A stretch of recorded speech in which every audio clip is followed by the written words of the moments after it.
Hello there. I hope you're having a nice day. Thank you so much for tuning in to this random recording that I did on an impulse.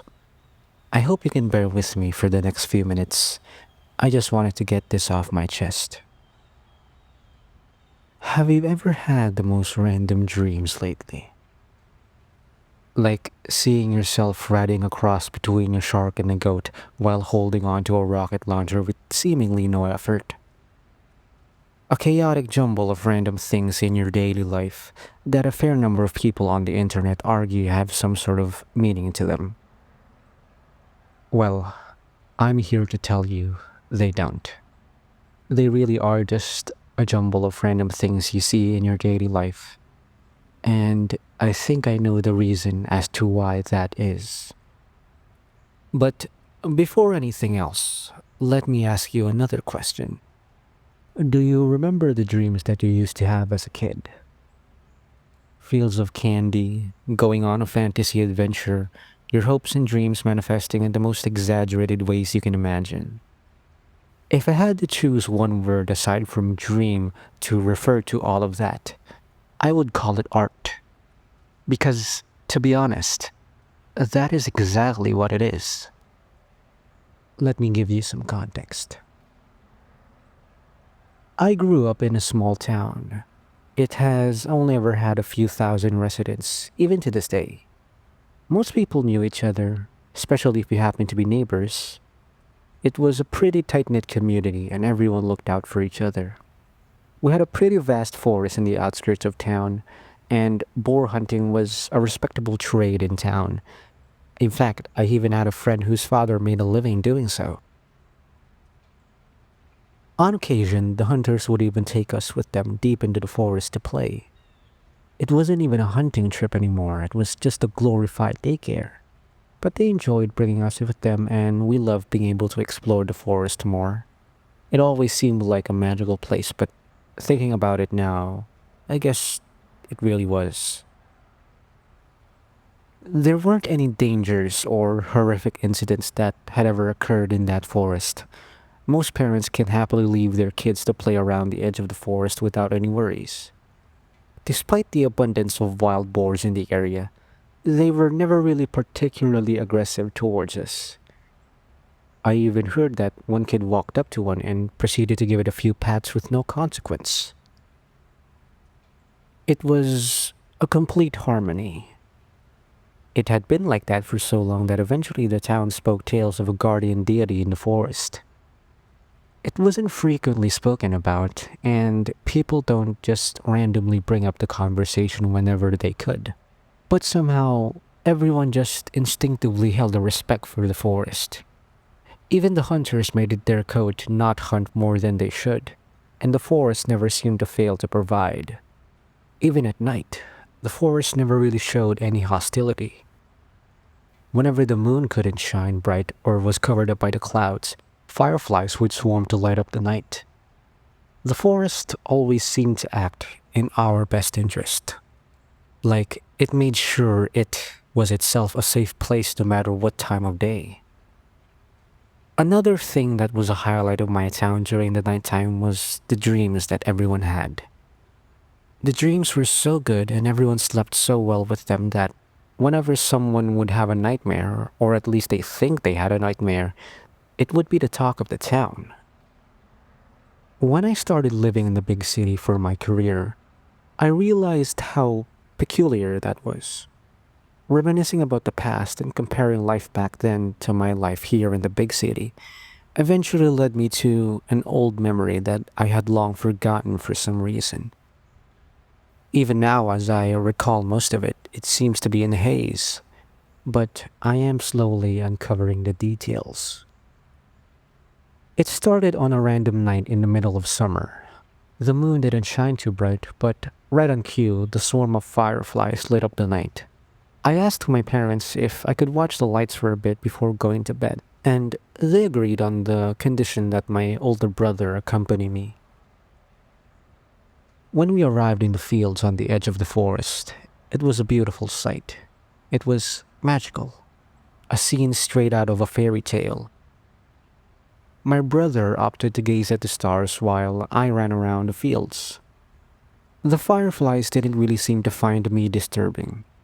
In fact, I can almost say that they seemed to be playing along with me. As I was running around, I caught a figure standing in the tree line in the corner of my eye. I turned to face this way, and sure enough, there was definitely someone there. I was too far away to make out any features, only that that was definitely a person. I stared at the figure for a few minutes before my brother called out to me. I turned to answer him. It was time to go, and I obliged. When I turned back to look at the figure again, the person was gone. I asked my brother if he saw anyone else pass by, but he said we were the only ones here the whole time. That night, I kept thinking about the encounter I had earlier. My curiosity was quite piqued, and my thoughts revolved around the scene until I fell asleep.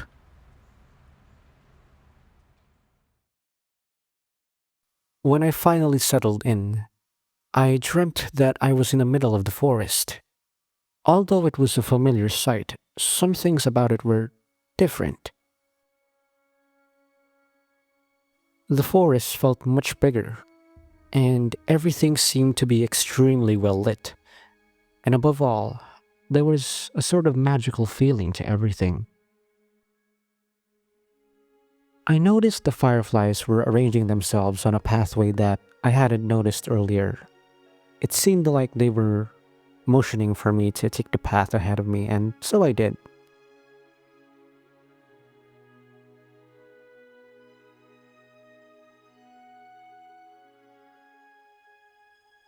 Eventually, the cobble path began to have its own streetlights. They were of an awkward and goofy design, but they were fun to look at. They reminded me of streetlights from the picture books that my parents bought for me, cool and fantastical looking. I noticed that the light within them wasn't coming from some sort of light bulb or flame. It looked like it was just a ball of light. I stared at them for a bit, ever so curious as to what they are, when in the corner of my eye, I saw something moving behind the trees. They seemed like fireflies at first, but they seemed bigger, and the trail of light they left behind was different. It was almost like glitter. I strayed from the path a bit to see what they were, but they had already flown off before I could get a good look. I returned to the path to continue my walk, and along the way, I encountered a lone apple tree by the roadside. There wasn't any sort of variation between them where one was clearly better than the rest. They were all just beautiful and clean apples. I tried to reach out and grab one, but I didn't know how to climb trees, so I tried throwing rocks at one to see if I could make it fall that way. Unfortunately, just as I lacked the skill to climb, I also seemed to lack the skill to aim. I eventually gave up on it and started walking. Then, someone threw an apple at me. I turned around to see who it was, but all I could see was the empty, well-lit path and lone apple tree. I turned to look at the apple, and I could tell that this was the one that I had been aiming for earlier. I turned back to the apple tree, and sure enough, this really was the exact apple I was trying to hit with a stone earlier. I was a bit hesitant at first, but I eventually picked it up and took a bite. It was the sweetest, most delicious apple I've had to this day. I took the moment to savor every bite I took of the apple and ate it down to its core. I wanted to get some more, but my curiosity was pulling me to continue towards the path I was taking. It was a rather uneventful walk, but the scenery along the way was beautiful. I never really thought this forest had such a sight.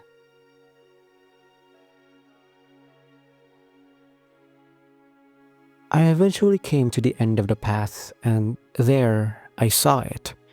A giant, majestic treehouse. It was practically a child's fever dream. The leaves were littered with fireflies in different lights. The windows were all round and goofy looking, and the tree was beautiful and tall. There was a small wooden door at the center that started to open. I was eager to see who lived in such an amazing house, but before the door could fully open, I woke up.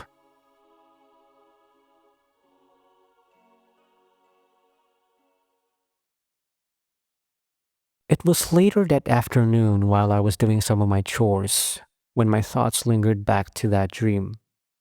I couldn't exactly explain it, but the dream felt purposeful. It felt like it was more than just a dream, it felt real. A few weeks went by and I had almost completely forgotten about the peculiar dream I had. School was fast approaching and mom and dad were helping me and my brother get ready. That day we were planning to buy some school supplies. On the way, we passed by an odd sight. A patch of land that was barren and industrialized. At least at the time, it was odd. But living in the big city for a few years made me indifferent to it now. But back then, they really were building the town's first ever shopping mall. When we arrived at the local general store, we were greeted by the same old store owner. All the families knew him because he was the only person who sold a variety of different things, including school supplies in town. Mom and Dad had a little talk with him as we were browsing for what we needed. I eventually overheard their conversation as I was passing by. The old store owner expressed his concerns about the new shopping mall, but he knew that the times were changing and there wasn't much he could do to stop it. He was, however, thankful for being able to play the role he did in the community for the better part of 60 years.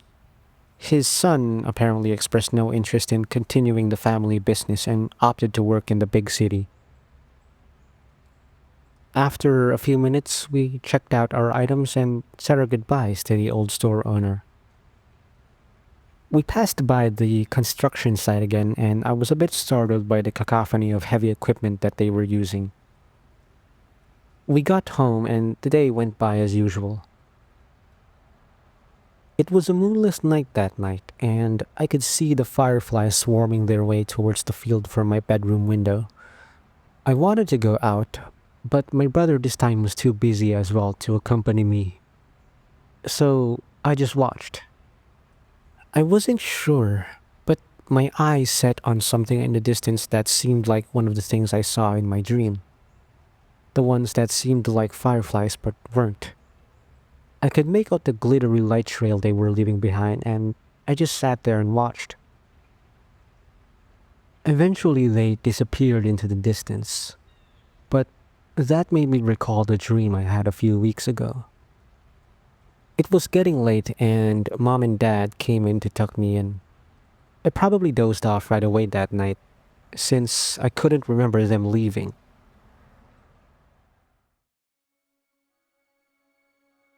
But when I opened my eyes, I was brought back to that forest, right in front of the large treehouse.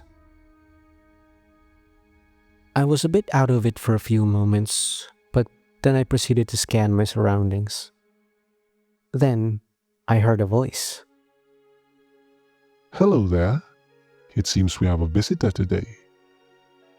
I glanced at the direction the voice was coming from, and there I saw a large goat man. There was no other way to describe him.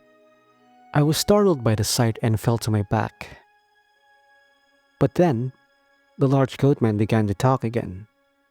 Now, I know I'm not the most handsome satyr in the world, but I certainly do my best to keep my appearances up. No need to gasp, young boy. Here, let me help you up. He reached out to lend a hand. Although I was startled by the unusual sight at first, the air around the goat man felt safe. It was as if I was reconnecting with an old friend. I accepted his help and he promptly got me up and cleaned up the dirt and leaves that stuck to my clothes. He then proceeded to talk again. So, young boy, what's your name? David, I answered. David. What a lovely name. I'd love to give you mine as well, but you see, young David, our names aren't ones that were meant to be spoken in the human tongue. So, call me whatever you like. If it makes you comfortable, you can call me Mr. Goatman instead. I was sure that he probably came up with the name through reading my thoughts, but before I could talk, he invited me into his treehouse. Let's go inside, little David. I'll treat you to some milk and biscuits while we wait for morning to come. You don't happen to have any allergies, do you? I nodded my head sideways in response. Good. Unfortunately, that's all I have to offer for now, but the next time you visit, I'll make sure to prepare something good.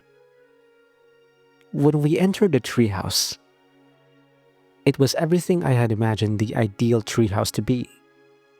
Actually, simply calling it a treehouse would seem like an understatement.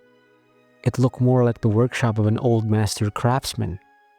Everywhere I turned, there was something novel to look at. So, little David, I guess you might be curious as to what this place is and how you ended up here. To be honest, I'm not so sure of the exact details myself. But every few hundred years or so, a child is born with the ability to see and visit our world. I believe in the human tongue you refer to us as the Fae. So I guess you could call this place the world of the Fae. Not really as creative as I'd like, but it will have to do for now, since I wouldn't want to overwhelm you, young David. What exactly are you? I asked. Well, young David, I am a satyr, as you could see.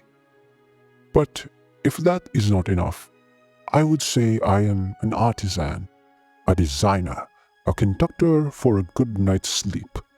Let me ask you, young David, what is your most memorable dream? I paused for a few seconds to think. Does it happen to be this? He then showed me a scroll that sparkled with a faint light. The contents of it are like a video. It was a dream that I remember fondly. I was a knight going on an adventure to various lands and riding dragons. Beautiful, isn't it?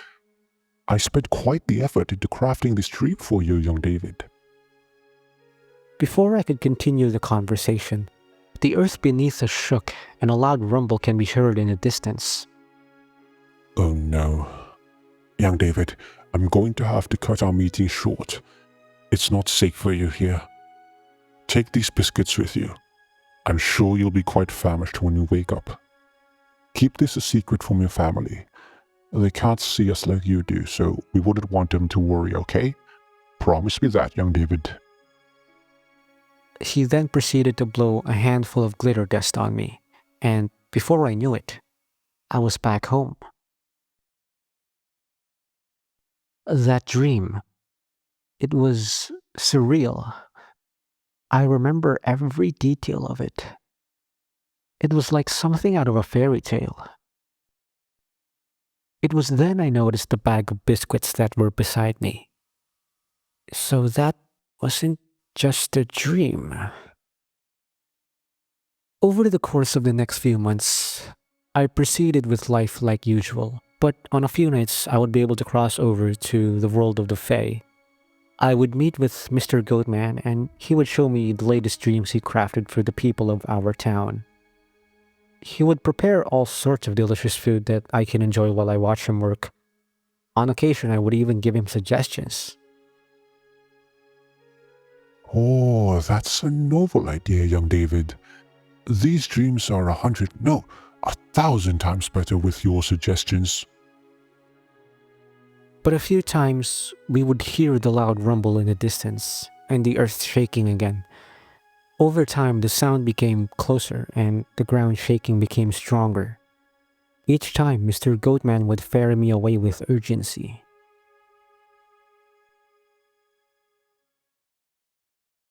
A little over a year had passed and it was summer again. Mom and Dad came to my room and told me to get dressed. Apparently, it was opening day for the new mall, and everyone was understandably eager to visit. I didn't really pay much attention to it though, but when we got there, it was amazing. It was my first ever time being in a building that was so large. They had a playground, a toy store, and there was even a train that went around the mall. Suffice to say, it was the new playground for every kid in town. Heck, even the teenagers and adults spend most of their time there now. I'm not sure if it was just me, but I began to notice small changes in our town ever since. The fireflies that once lit up the nights began to become fewer and fewer. The forest that was once so welcoming and vibrant began to fall silent, and there was an air of sadness that lingered around it.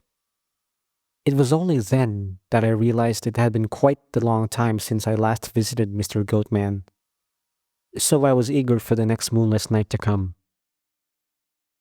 The day came and I had prepared a piece of cake to bring with me as a present for Mr. Goatman. My excitement made it a little too hard for me to fall asleep, but when I finally did, I was transported back to the magical world. Only this time, it was different. The vibrant colors of the world had been replaced by a grayish hue. The lights were few and far between, and it was quite cold as well. The treehouse looked as if it had been ransacked, and the tree itself was visibly dying. I ran for Mr. Goatman fearing something bad might have happened, but when I called out to him, there was no response. I searched high and low all around the treehouse, even in some of the places we'd use as hiding spots when we were playing hide and seek, but there was no one. There weren't even any stuff left, until I noticed the faint glow where Mr. Goatman's table used to be. It was the scroll that had my best dream in it.